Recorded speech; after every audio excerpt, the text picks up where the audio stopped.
আমি কিন্তু মাত্র ৩,০০০ টাকার চাকরি করতাম, বা আমার বাবার একটা বাইক ছিল, বাইকটা হচ্ছে 18 বাইক, ডায়াং। এত ঝাংরি বাইক আমি জন্মেও দেখি নাই। স্টার্ট দিয়ে এখান থেকে যাই 1 কিলো গিয়ে আবার বন্ধ হয়ে যায়, ওখানে গিয়ে আবার এমনে ঝুকাই, তেল আছে তাও চলে না। তবুও কোন মতে ঠেলে ঠুলে চালাইছি কয়েক মাস যাব। আচ্ছা, একটা পর্যায়ে গিয়ে এমন একটা অবস্থা হলো আমার পকেটের, যে তেল যে ভরবো বাইকে ওই টাকা আমার পকেটে নাই। তা আব্বাকে বললাম, আব্বা मैं माफ़ी भी मांगता हूँ, দোয়া भी मांगता हूँ, আমার দ্বারা এই বাইক আর চলবে না, তোমার বাইক তুমিই রাখো। তা আব্বা বললো, কি করব বাইকটা, আমার পায়ে তো ব্যথা, আমি তো হার্টের রোগী, এটা কি সেল করে দিব? বললাম, বিক্রি করে দাও, আমি এটা বিক্রি করে সাইকেল কিনবো, সাইকেলের চাইতে ভালো হবে আমার জন্য। তো যাই হোক, বাইকটা বিক্রি করব ভাব, মানে এটা এইভাবে কখনো আমি আগে কোনো মাহফিলে বলি নাই, এতটা ব্যাখ্যা দিয়ে বলি নাই, আজকে বলছি বাইকটা বিক্রি করে দিব অভাবের জন্য। বাট বিশ্বাস করেন, সেই সময়টা প্রতিদিন তাহাজ্জুদ পড়তাম, প্রতিদিন আল্লাহকে বলতাম যে আল্লাহ তুমি আমাকে কবুল করো, আমার চেষ্টা কবুল করো। আর আমি দুইজনের ওয়াজ খুব বেশি শুনতাম, এক আজহারের ওয়াজ শুনতাম খুব বেশি, আর একজন আমি আল্লামা দেলোয়ার হোসেন সাঈদীর ওয়াজ খুব বেশি শুনতাম সেই সময়ের কথা। It has been 3 years or maybe 4 years back, 3 বা 4 বছর আগের কথা।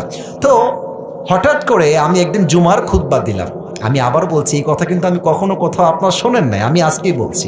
তো জুমার খুতবা দিলাম, আমি প্রায় 1 বছর যাবৎ জুমার খুতবা দিই, ভিডিও আপলোড হয়, কিন্তু কখনো কোনো রেসপন্স আসে না, আই মিন কেউ দেখে না ভিডিও। এই 10টা-20টা লাইক পড়ে, 2-1জন কমেন্ট করে মাশাআল্লাহ, আমি তাতেই খুশি, আলহামদুলিল্লাহ, 2-1জন দেখলে আমার জন্য এনাফ, বা আমার খুশি কারণ হয়ে যাবে। তো আমার মনে আছে, হঠাৎ করে একটা ভিডিও আপলোড হলো আমাকে নিয়ে, মাশাআল্লাহ, ভিডিওর টপিক খুব ভালো ছিল, লাখ লাখ রিচ হয়ে গেল, একদিনেই মনে করেন যে 10-20 লাখ মানুষ দেখে ফেললো সেই ওয়াজটা। পরে মিডিয়ার থেকে আমাকে কল দেওয়া হলো যে আপনি জুমা পড়ান কোথায়, আমরা আপনার ভিডিও রেকর্ড করব। তো অনেক বড় একটা মিডিয়া আমাকে বলল যে আপনার ভিডিও একটা আপলোড দিব, আপনি ইনশাআল্লাহ অনেক দূর যাবেন, আপনার জন্য অনেক বেশি কাজ আসবে, আপনি কাজ করতে পারবেন আপনার দাওয়াতি ফিল্ডে।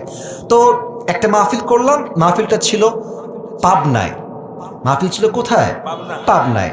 তো পাবনায় গেলাম, আমি হলাম 3 নাম্বার বক্তা, দ্বিতীয় বক্তা না, 3 নাম্বার।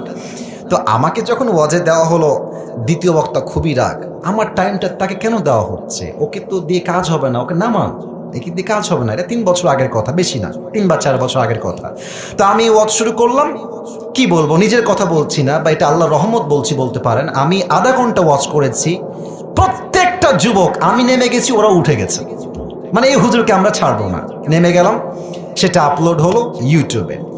হঠাৎ করে একদিন আমার বাসা ছিল রাজশাহীতে, রাজশাহীর